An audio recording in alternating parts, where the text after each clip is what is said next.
साल था 1995। मेरी सबसे पहली साइंस फिक्शन मूवीज में से एक थी स्पीशीज। मूवी को देख करके मुझे ये आइडिया मिला कि भाई स्पीशीज नाम की एक टर्म होती है, और मुझे ये भी मालूम पड़ा कि अच्छा दूसरे प्लांट पे भी लाइफ पॉसिबल है क्या। हालांकि ये साइंस फिक्शन था, लेकिन जो कॉन्सेप्ट रखी गई थी इस पिक्चर की वो ऐसी ही थी। पिक्चर को लोगों ने काफी पसंद किया, और इसी वजह से इस पिक्चर के बाद स्पीशीज 2 और स्पीशीज 3 भी बन के आई। हिंदी में डब होकर के इंडियन सिनेमा में चल रही थी और लोगों ने काफी देखा इसको। क्वेश्चन नंबर 121 भी कहीं ना कहीं उस मूवी की ही याद दिलाता है मुझे, क्योंकि यहाँ भी बात है स्पीशीज की। ऐसा नहीं है कि एकमात्र ऐसी मूवी है जो मेरी लाइफ में है और जिसका स्पीशीज से कोई रिलेशन था। एक कहानी और भी थी, ये थी 2001। एक मूवी और देखी, एनिमेशन थी। इस मूवी में एक डंकी श्रेक के साथ एक किले में गया और वहां उसने एक प्रिंसेस को आजाद कराते हुए एक ड्रैगन का सामना किया। बट जैसे ही उस ड्रैगन ने, जो कि फीमेल थी, डंकी को देखा तो पहली नजर में उससे प्यार हो गया। और फिर कुछ दिन बाद पता है ड्रंकीज पैदा हुए। ड्रंकीज जो हाइब्रिड थे डंकी के और ड्रैगन के। और ये मेरे लिए थोड़ा सा शॉकिंग था, क्योंकि अभी तक जो मुझे स्पीशीज के बारे में आइडिया लग चुका था वो ये था कि स्पीशीज में दो स्पीशीज आपस में मिलकर के बच्चे पैदा नहीं कर सकती। खूब डिग आउट किया यार, ये क्या कहानी है। तो मालूम पड़ा कि प्रकृति में कुछ एग्जाम्पल हैं जो इस रूल के अगेंस्ट हैं कि दो स्पीशीज आपस में फर्टिलाइज नहीं कर सकते। इमेजेस तो बहुत देखी मैंने जिसमें दो स्पीशीज आपस में मुझे एक साथ दिखाई दे रही हैं और बड़े अजीब तरीके से दिखाई दे रही हैं, केयर दिखा रहे हैं। लेकिन ये स्पीशीज के आपस के इंटरेक्शन जो है केवल बिहेवियर को लेकर के हैं, ये रिप्रोडक्शन को लेकर के इसमें कुछ नहीं है। हैमिल्टन रूल में भी हम लोग ये पढ़ते हैं कि जो स्पीशीज के मेंबर होते हैं वो एक दूसरे की हेल्प करते हैं, लेकिन यहाँ हम बात कर रहे थे बिटवीन द स्पीशीज। तो यानी कि स्पीशीज आपस में इंटरप्ले तो करती हैं, ये बात तो समझ में आने लगी थी मुझे। और पहली बार मैं समझ पाया कि स्पीशीज जो वर्ड है वो केवल किताबों तक सीमित नहीं है। एक्चुअली में जो कहानी लिखी गई है ये हमारे दुनिया के बारे में लिखी गई है। जो भी हम पढ़ाई करते हैं वो सारी पढ़ाई हमारी जो डेली वर्ल्ड है और जो हमारे आसपास दुनिया बिखरी हुई है उसी के बारे में है। और तब रियलाइज हुआ कि यार इतने साल से इतनी लंबा जिंदगी का पार्ट केवल ये सोचते हुए निकाल दिया कि पढ़ाई तो किताबों की होती है। आई फ्लाई में हम लोग शॉर्ट, एक्यूरेट, फास्ट, एफिशिएंट तरीके से जो शब्द हमारी किताबों के अंदर आज तक बंधे हुए थे उन शब्दों को आजाद कर देते हैं। वो शब्द जो अब आंखों के सामने आपकी इस दुनिया में आपको तैरते हुए दिखाई देते हैं, अलग अलग रूप में।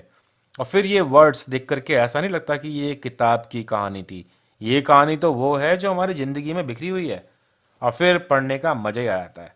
क्वेश्चन नंबर 121 में दो बातें इन्होंने खास की हैं, जिसमें से एक है टेम्पोरल आइसोलेशन और एक है सिंपेट्रिक। तो इस क्वेश्चन को समझने से पहले हम लोग थोड़ा सा एक ट्यूशन ले लेते हैं जो हमें समझा दे कि टेम्पोरल आइसोलेशन, सिंपेट्रिक स्पीशीज और ये जो स्पीशीज आपस में ब्रीडिंग नहीं करती, इसकी कहानी क्या है। तो जो कॉन्सेप्ट है स्पीशीज की वो कहती है स्पीशीज के मेंबर्स आपस में रिप्रोड्यूस कर सकते हैं, बच्चे पैदा कर सकते हैं, लेकिन दो स्पीशीज आपस में मीटिंग नहीं कर सकती। और प्रकृति में इसके लिए कुछ टांग अड़ाई गई है दो स्पीशीज के बीच में। पहले तो हम ये समझ लेते हैं कि जब स्पीशीज की हम बात कर रहे होते हैं तो दो टर्म आती हैं, एक है एलोपेट्रिक और एक है सिंपेट्रिक। जब दो सिमिलर स्पीशीज किसी ज्योग्राफिकल कारण से सेपरेट हों कि वो आपस में मिल ना सकती हों, और जब वो मिलेंगे नहीं तो फिर मीटिंग कहां से करेंगी, तो उसे बोलते हैं हम लोग एलोपेट्रिक, ज्योग्राफिकली आइसोलेटेड। लेकिन अगर स्पीशीज ऐसी हो जो एक ही एरिया में है, एक ही रीजन में है, आपस में इंटरेक्ट कर सकती हैं, लेकिन उनमें कुछ ऐसी बात हो गई है कि वो आपस में मीटिंग करना चाहती नहीं है किसी भी कारण से, तब उसे बोलते हैं हम लोग ये है सिंपेट्रिक। अब दो स्पीशीज आपस में फर्टिलाइज ना करें, मीटिंग ना करें, इसके लिए वर्ड आता है टेम्पोरल आइसोलेशन। स्पीशीज ने इस तरह से इवॉल्व किया कि वो अलग अलग टाइम पर, हो सकता है एक ही दिन में अलग अलग टाइम की बात कर रहे हो या साल में अलग अलग महीनों की बात कर रहे हो हम लोग, उन्होंने अलग अलग टाइम में रिप्रोड्यूस करना सीख लिया। तो उससे ये जो चांस था कि रिप्रोडक्शन के लिए दो स्पीशीज एक साथ रेडी हैं और तब हो सकता है किसी एक स्पीशीज के मेल को किसी दूसरी स्पीशीज की फीमेल पसंद आ जाए, इसकी प्रोबेबिलिटी घट गई। अब क्योंकि दोनों स्पीशीज का जो रिप्रोडक्शन का टाइम है वो अलग अलग है, तो वो दोनों रिप्रोड्यूस करने के लिए कभी आपस में मिल नहीं सकती, क्योंकि दोनों स्पीशीज के मेंबर्स एक ही टाइम पर तैयार हैं ही नहीं रिप्रोडक्शन के लिए। इसी को बोलते हैं हम लोग टेम्पोरल आइसोलेशन। जब हम लोग सिंपेट्रिक पॉपुलेशन की बात करते हैं तो हम लोग देखते हैं कि एक ही एरिया में रहने वाली जो पॉपुलेशन है वो आमतौर पर साल के अलग अलग टाइम पर रिप्रोडक्शन करती है, ताकि कभी एक टाइम पर दो स्पीशीज आपस में रिप्रोडक्शन के लिए रेडी ना हो और उनमें चांस ना हो कि वो गलती से एक दूसरे को मीटिंग कर लें, जिससे हाइब्रिड्स बन जाएं। लेकिन अगर ज्योग्राफिकली स्पीशीज आइसोलेटेड है तो वो अगर एक ही साल के टाइम पर रिप्रोड्यूस करती भी हैं तो कोई खतरा नहीं है, क्योंकि वो आपस में मिलने वाली तो है नहीं, ज्योग्राफिकली दूर दूर रहती हैं। और ये टिपिकल सिग्नेचर कर्व्स है कि जब कभी एलोपेट्रिक स्पीशीज की बात करेंगे तो टेम्पोरल आइसोलेशन के लिए जो इनका बिहेवियर है, ब्रीडिंग सीजन्स हैं, वो ओवरलैप कर सकते हैं। लेकिन जब हम सिंपेट्रिक स्पीशीज की बात करेंगे तो रिप्रोडक्शन का जो टाइम है, उनका मीटिंग का जो टाइम है, वो टाइम कभी ओवरलैप नहीं करने वाला, वो अलग अलग टाइम होगा। तो अगर आपको ग्राफ में रिप्रोडक्शन के जो पैटर्न्स हैं उनके टाइमिंग्स अलग अलग दिखाई दे रहे हैं तो आप कहोगे कि ये सिंपेट्रिक पॉपुलेशन हो सकती है। और जब ये पीक्स ओवरलैप कर रही होंगी तो आप बोलोगे कि ये एलोपेट्रिक है, और ये एक साथ एक टाइम पर रिप्रोड्यूस इसलिए कर पा रही हैं क्योंकि ये स्पीशीज अलग अलग रहती हैं, ये आपस में इंटरेक्ट ही नहीं करती। तो अगर वो रिप्रोडक्शन के लिए रेडी भी हैं दो स्पीशीज, जब वो इंटरेक्ट करेंगे नहीं तो इस बात के चांस कम है कि हाइब्रिड तैयार होंगे, दो स्पीशीज के बीच में मीटिंग होगी। ऐसा नहीं है कि केवल ये टेम्पोरल आइसोलेशन केवल एनिमल्स के लिए है, ये प्लांट्स में भी देखने को मिलता है। कुछ प्लांट ऐसे होते हैं जो किसी एक महीने में, जैसे जनवरी में उन्होंने फ्लावरिंग की, उसी की मिलती जुलती स्पीशीज कोई फरवरी में कर रही है। क्योंकि टाइम डिफरेंट है तो उनके पोलन ग्रेन्स आपस में फर्टिलाइज नहीं करेंगे। जब तक दूसरा पेड़ का फ्लावर रेडी हो रहा है पोलन ग्रेन लेने के लिए, तब तक पहले स्पीशीज के पोलन ग्रेन डेड हो चुके हैं। क्वेश्चन पे वापस आते हैं। अब इस क्वेश्चन में बताया जा रहा है, जो हम देख रहे हैं सीधा सा, यहाँ पे देखिए एक ही टाइम पीरियड के आसपास दो स्पीशीज की पिक दिखाई दे रही है, रिप्रोडक्शन की पिक्स। तो सीधी सी बात है कि ये स्पीशीज वो हैं जो दो अलग अलग ज्योग्राफिकल रीजन में रहती होंगी, यानी कि ये एलोपेट्रिक के लिए ग्राफ होना चाहिए। अब यहाँ पर जो स्पीशीज हैं दो, उनका जो रिप्रोडक्शन का टाइमिंग है वो अलग अलग है। तो फिर ये स्पीशीज वो होनी चाहिए जो एक एरिया में रहती हैं, सिंपेट्रिक। और जो थर्ड वाला है, यहाँ भी जो स्पीशीज हैं दो अलग अलग टाइम पे अपना रिप्रोडक्शन दिखा रही हैं, तो इसे भी हम लोग बोल सकते हैं सिंपेट्रिक है। रिप्रोडक्शन का अलग अलग टाइम उन्हें तब दिखाना पड़ेगा जब वो एक ही एरिया में रहती हैं। टाइम अलग इसलिए किया गया है ताकि कहीं गलती से वो मीटिंग ना कर जाए आपस में। जिस टाइम एक रेडी हो मीटिंग के लिए, उस टाइम दूसरी स्पीशीज रेडी नहीं होनी चाहिए। और अगर वो एक ही टाइम पे मीटिंग के लिए रेडी है तो फिर इसका मतलब उनमें कुछ और रास्ता है कि वो आपस में मीटिंग ना करें। और ज्योग्राफिकल आइसोलेशन एलोपेट्रिक वाली कहानी में एक आसान तरीका है। क्वेश्चन में दिया हुआ है कि ये टेम्पोरल आइसोलेशन है, ब्रीडिंग सीजन दिखा रखे हैं इन्होंने, और यहाँ सिंपेट्रिक स्पीशीज की बात कर रहे हैं कि इनमें से कौन सा प्लॉट सिंपेट्रिक के लिए है। तो अब हमें मालूम है कि प्लॉट नंबर बी और प्लॉट नंबर सी जो है वो सिंपेट्रिक के लिए है, तो आंसर हो गया थर्ड। ऐसा नहीं कि केवल एकमात्र टेम्पोरल आइसोलेशन ही तरीका है दो स्पीशीज को अलग रखने का। Geographical isolation, ecological isolation, behaviour, mechanical और गैमेटिक आइसोलेशन भी हैं, और इसके बाद भी होते हैं। सब आइसोलेशन के बावजूद कुछ फर्टिलाइजेशन हो जाए, जाइगोट बन जाए, तब भी कुछ आइसोलेशन आता है। ये सभी के सभी एग्जाम के पॉइंट ऑफ व्यू से इंपॉर्टेंट होते हैं, कभी ना कभी किसी के बारे में बात कर सकते हैं। अब जैसे बिहेवियर आइसोलेशन को ले लीजिए, एक स्पीशीज की बर्ड अपनी ही स्पीशीज की फीमेल को या मेल को इंप्रेस करने के लिए कोई गाना गा रही है, तो क्या वो गाना समझ में आएगा दूसरी स्पीशीज की बर्ड को? पता नहीं यार, बर्ड्स के बारे में हम जानते कहाँ इतना। ठीक है, हम बर्ड्स के बारे में नहीं जानते, अपने बारे में तो जानते हैं। एक बाग में मोर नाच रहा है पंख फैला करके, इसका मतलब क्या है? ओ, बादल आने वाले हैं, बारिश आने वाली है। नहीं जी, ध्यान से देखना, इस मेल मोर के आसपास कुछ फीमेल मोरनी भी होंगी, और उस टाइम ये मेल अपने पंखों को खड़ा करके फीमेल्स को दिखा रहा है कि देखो मेरे पंख कितने सॉलिड, कितने लंबे तगड़े हट्टे कट्टे टाइप के हैं और कितने बढ़िया चमक रहे हैं। इसका मतलब ये कि जो मेरे मेटाबॉलिज्म है बड़ा सॉलिड है, मेरे एंजाइम बड़े अच्छे हैं और मेरी जीन बड़ी तकड़ी है। और अगर मेरे साथ मीटिंग की तो जो बच्चे पैदा होंगे हमारे, उन बच्चों के इस एनवायरनमेंट में सर्वाइव करने के चांस ज़्यादा हैं। इस तरीके से मोर अपने पंख दिखा करके बता रहा होता है, प्रेजेंट कर रहा होता है कि मेरे पास कितनी अच्छी टाइप की जीन्स अवेलेबल है। मोर के जो पंख होते हैं वो उसे उड़ने में हेल्प नहीं करते, वो केवल उसे ये रिप्रेजेंट करने में हेल्प करते हैं कि मेटाबॉलिज्म कितना अच्छा है। इंडियड इतने सारे बैरियर्स के बावजूद भी कई बार दो स्पीशीज आपस में मीटिंग कर जाती हैं और हाइब्रिड्स तैयार होते हैं, जैसे कि घोड़ा और जेब्रा, या फिर घोड़ा और गधी से पैदा होने वाले म्यूल्स। तो क्या स्पीशीज कॉन्सेप्ट फ्लॉप हो गई? हाँ, फ्लॉप तो नहीं हुई। ये जो हाइब्रिड्स तैयार होते हैं दो स्पीशीज के बीच के, आमतौर पे ये हाइब्रिड्स स्टीराइल होते हैं, मतलब ये फर्दर और बच्चे पैदा नहीं कर सकते, म्यूल्स बच्चे पैदा नहीं करते। तो बैरियर्स तो हैं अपनी जगह। अब अगर ऐसी ही बातें हम लोग मूवीज में देखना शुरू कर दें तो क्या फिर पढ़ाई हमारे लिए मुश्किल हो जाएगी? War for the planet of apps बड़ी मस्त मूवी है, और इसमें जो इंटरेक्शन है वो है एप्स का और ह्यूमंस का। तो एप्स आपस में कैसे कम्युनिकेट करते हैं और एप्स ह्यूमन से कैसे कम्युनिकेट करते हैं, वो बड़ा अच्छा रिप्रेजेंट कर रखा है इसके अंदर। मैं तो कहूँ कि इंडीड इकोलॉजी की कुछ बातों को समझने के लिए ये मूवी बड़ी आइडियल है। अब मुझे एक बताओ, मान लीजिए कि आप दंगल देखने गए हो, मूवी दंगल। क्या मूवी को देखने के लिए जब गए थे तो पेन कॉपी साथ में लेके गए थे नोट्स बनाने के लिए कि भाई कि बापू सेहत के लिए तू तो हानिकारक है, नोट्स बनाने के लिए? कि आमिर खान ने क्या डायलॉग बोला था किसके लिए? अच्छा मुझे बताओ कि अगर अभी कोई तुमसे पूछे कि दंगल मूवी की स्टोरी क्या थी, क्या बता पाओगे या नहीं? जैसे कि तुम्हें याद है जब उन लड़कियों को दौड़ना था तो उन्हें अपने सूट सलवार में प्रॉब्लम हो रही थी, तो फिर एक किसी की पैंट काट करके शॉर्ट्स बनाए गए थे। तुम्हें याद है वो किसकी पैंट थी? आई एम प्रीटी श्योर कि अगर तुमने मूवी देखी है तो शायद तुम्हारे दिमाग में वो कैंची भी चलती हुई आ गई होगी, काटने वाली। अब मुझे बताओ कि ये तुम्हें याद कैसे है क्या पिक्चर देखने के बाद हर रोज शाम और हर रोज सुबह तुमने रिवीजन मारा था उस मूवी का कि जी एग्जाम में आने वाली है? बट पता है ये हमारी साइकोलॉजी है। इंडिट जैसे ही अगर कोई तुमसे ये बोल दे कि ये मूवी सिलेबस में आ रही है और इस पर तुम्हारे बोर्ड का एग्जाम होगा, यकीन मानो तुम पागल हो जाओगे और तुम रजिस्टर और पेन लेकर एक किताब में बैठोगे नोट्स बनाने के लिए, और तुम उस टाइम पिक्चर एंजॉय करना तो छोड़ो, इस पिक्चर का भी बैंड बजा दोगे ढंग से। यही हमारे माइंड का गेम है। हमारा माइंड है जो हमें बताता है कि ये है पढ़ाई और इससे है हमारी लड़ाई। ऐसे काम नहीं चलने वाला, ये तो भाई हमें रटना पड़ेगा, उसने क्या क्या बोला, क्या क्या कहा, और ये है मूवी, याद रहेगी पूरी। तो इंडियड अब अगर तुम अपने माइंड को समझाना शुरू कर दो कि पढ़ाई किताबों के अंदर नहीं है, इन शब्दों की जो जानकारी है वो मेरी मूवीज में है, और ये शब्द अगर मैं इमेजिन कर लूं और अपनी दुनिया से जोड़ लूं तो मुझे इन्हें रटने की जरूरत नहीं है, तो फिर पता है अचानक से मेरी सारी पढ़ाई आसान हो जाती। अपनी साइंस को किताबों से बाहर निकाल लो, और जिस दिन भी तुम अपनी साइंस को बाहर निकाल लाओगे तो उस दिन तुम्हारी जो लाइफ है बड़ी आसान हो जाएगी, और तुम्हें हर जगह तुम्हारे क्वेश्चनों के आंसर बिखरे दिखाई देंगे। और फिर पता है फिर एग्जाम नहीं होगा, एग्जाम की जगह गपशप होगी। याद है जब हम लोग कोई बढ़िया सी मूवी देख के आते हैं तो हम इमीडिएटली अपने दोस्तों से मिलना चाहते हैं ताकि हम बता सकें पता उस मूवी में क्या क्या था, उसने ऐसा किया, उसने वैसा किया। गप्पे मारने में तो हम लोग शौकीन है। तो फिर ऐसा ही एक दिन आता है जिसे हम लोग बोलते हैं एग्जाम का दिन। उस एग्जाम के दिन बैठ करके हम पेपर से गप्पे शप्पे मार रहे थे, अच्छा बेटा ये वाली बात है, ओ वो वाली बात जो हमने वहां देखी थी वहां समझी थी। और फिर पेपर इतना मुश्किल नहीं होता। इंडिट पढ़ाई का मजा तभी है जब हाथ में कॉपी किताब की जरूरत फील ना हो। जिस दिन भी आप अपनी चीजों को और अपने सब्जेक्ट्स को अपनी डेली लाइफ में झांकना शुरू कर देते हो और कोरिलेट करना शुरू कर देते हो कि अब ये बस नहीं जा रही, अब जा रहा है मोटर प्रोटीन, ये सड़क नहीं है, ये है माइक्रोट्यूब्यूल, तो पता है फिर तुम्हें इतनी चीजें मालूम पड़ जाती हैं जो तुम्हारी किताबों में भी नहीं होती।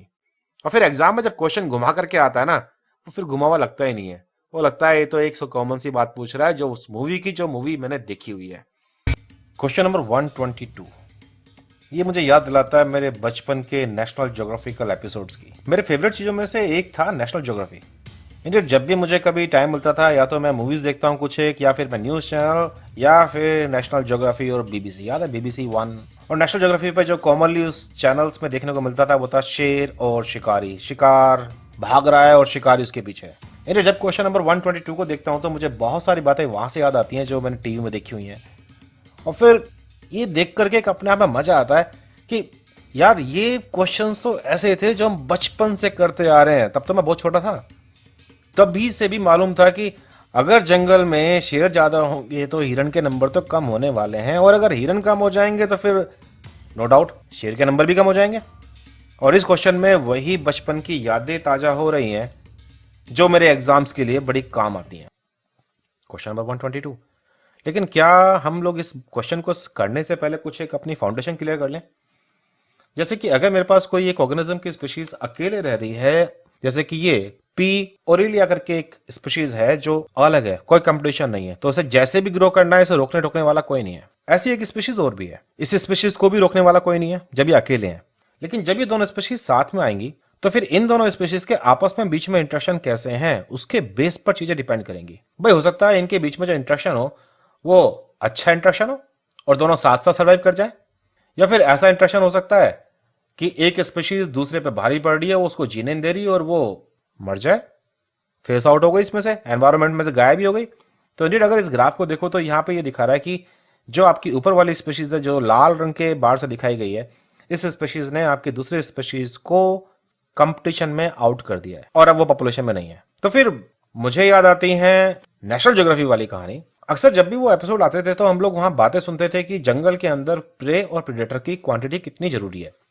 खासतौर से जंगल कटने को लेकर के डिफॉरेस्टेशन वगैरह यहाँ बात आती थी कि अगर जंगल ही नहीं रहेंगे तो शेर कैसे रहेंगे, क्योंकि जंगल अगर होंगे तो हर्बीवोर्स होंगे, हर्बीवोर्स होंगे तो उन्हें खाने वाले शेर अवेलेबल होंगे। शेर और हर्बीवोर्स का एक रिलेशन है आपस में, प्रेडेटर और प्रे का जो रिलेशन है। तो अगर मेरे किसी जंगल में सपोज कीजिए कि प्रेडेटर है ही नहीं, तो भला प्रे को कोई मारने वाला है क्या? प्रे के नंबर बढ़ जाएंगे। जैसे कि मैं खरगोश और भेड़िए की बात करूं, अगर एक जंगल में कोई भेड़िया नहीं है और खरगोश ही खरगोश है और मैंने वहां पे 2 भेड़िए छोड़ दिए, एक मेल और एक फीमेल, तो वहां इतने अबंडेंटली खरगोश अवेलेबल हैं कि वो आराम से खूब खा पी करके मौज कर रहे हैं, बच्चे पैदा करेंगे, खाने की कमी नहीं है, बच्चे बढ़ेंगे, बच्चे बढ़े तो फिर तो भाई भेड़ियों के नंबर बढ़ने शुरू हो गए। जब भेड़ियों के नंबर बढ़ने शुरू हो गए तो अब ज्यादा खरगोशों का शिकार होगा, और भेड़िए बढ़ेंगे, और खरगोश का शिकार होगा। तो धीरे धीरे क्या होने वाला है कि जो खरगोश हैं उनके नंबर कम होने वाले हैं। जब खरगोश के नंबर कम हो जाएंगे और कोई प्रे अवेलेबल नहीं है, तो फिर भेड़ियों को खाना कहाँ से मिलेगा? पत्ते थोड़ी खाना शुरू कर देंगे वो, या फिर पिज्जा ऑर्डर करेंगे? भाई ये चीजें तो उन्हें अवेलेबल है नहीं। तो फिर तो ये है कि खाने की कमी की वजह से वो कमजोर होने शुरू हो जाएंगे, बीमार होना शुरू हो जाएंगे, और धीरे धीरे प्रेडेटर के नंबर कम हो जाएंगे। अब जब प्रेडेटर कम हो गए तो जब बचे खुचे खरगोश हैं उन्हें फिर सांस लेने का मौका मिलेगा, और वो फिर अपना नंबर बढ़ाएंगे। और यही अप एंड डाउन जो जीवन का खेल है चलता रहेगा। पहले बढ़ेंगे प्रे, फिर बढ़ेंगे प्रेडेटर। ये ध्यान रखना, पहले बढ़ने वाले प्रे होते हैं और जो उसके बाद बढ़ते हैं वो हैं प्रेडेटर। अगर सोच के देखो कि अगर प्रेडेटर पहले से बढ़ गए तो उन्हें खाना कहां से मिल रहा है बढ़ने के लिए? ये तो रिलेशन था।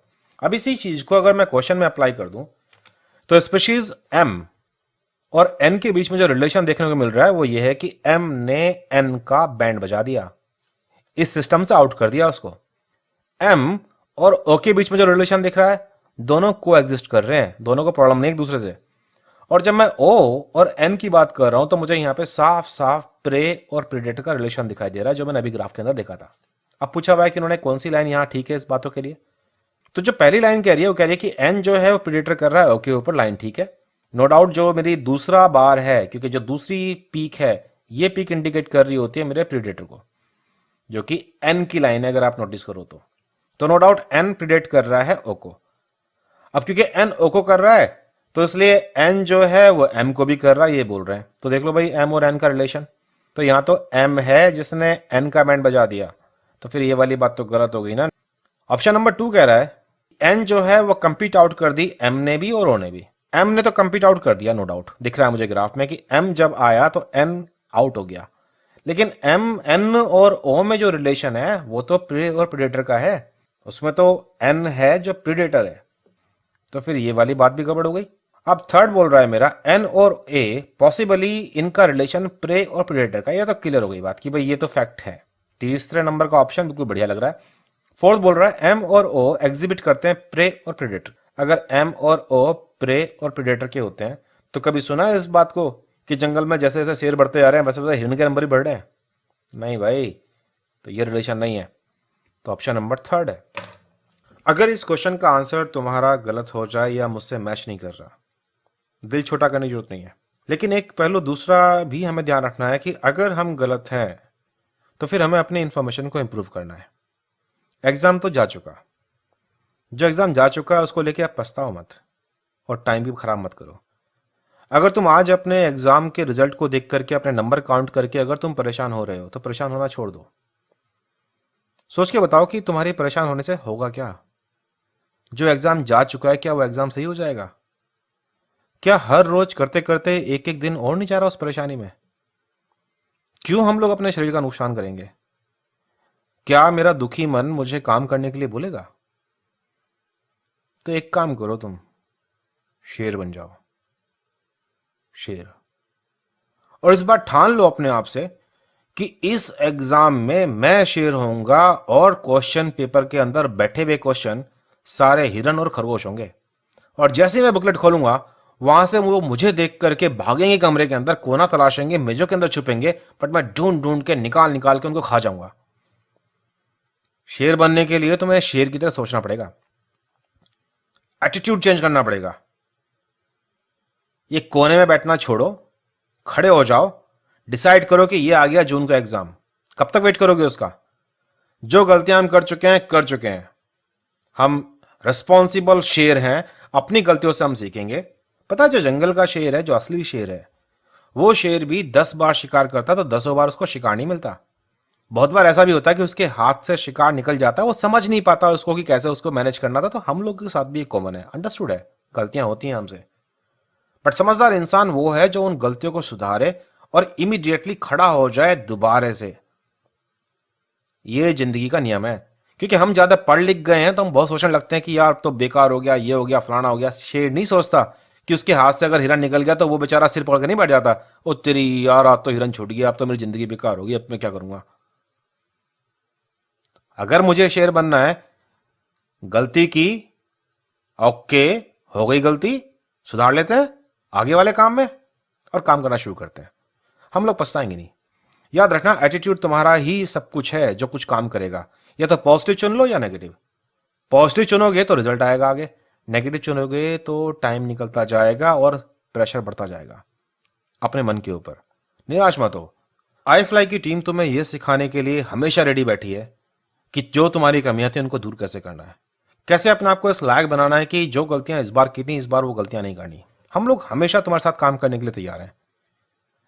एक डिसिप्लिन चाहिए होता है ना, कि कोई हो बताने वाला कि चलो ये काम कर लो, ये काम किया या नहीं किया, कोई चेक करने वाला, कोई नजर रखने वाला, कोई ये बताने वाला कि ठीक कर रहे हो या गलत कर रहे हो, कोई ये कंफर्म करने वाला कि जो मैं तैयारी कर रहा हूं तैयारी ठीक है या नहीं, कोई ये समझाने वाला कि चलो ये टॉपिक पढ़ते हैं और इस टॉपिक को यहां से यहां पढ़ेंगे क्योंकि ये है जो मेरे एग्जाम में आने वाला है।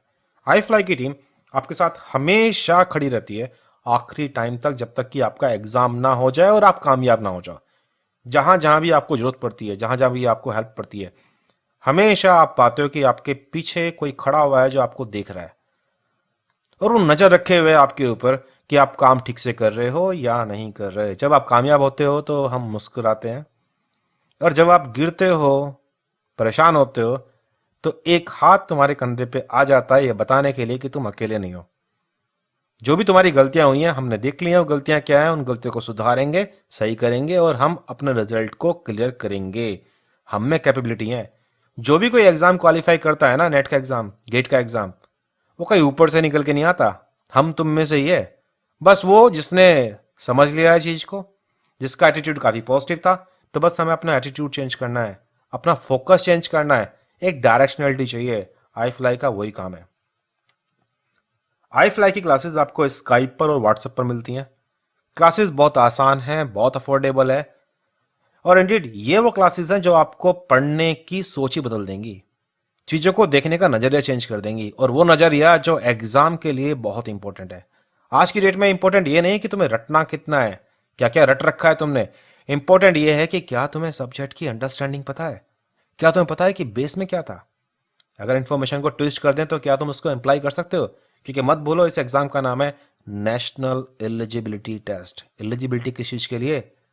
साइंटिस्ट बनने के लिए JRF फेलोशिप मिलती है, और लेक्चरशिप के लिए।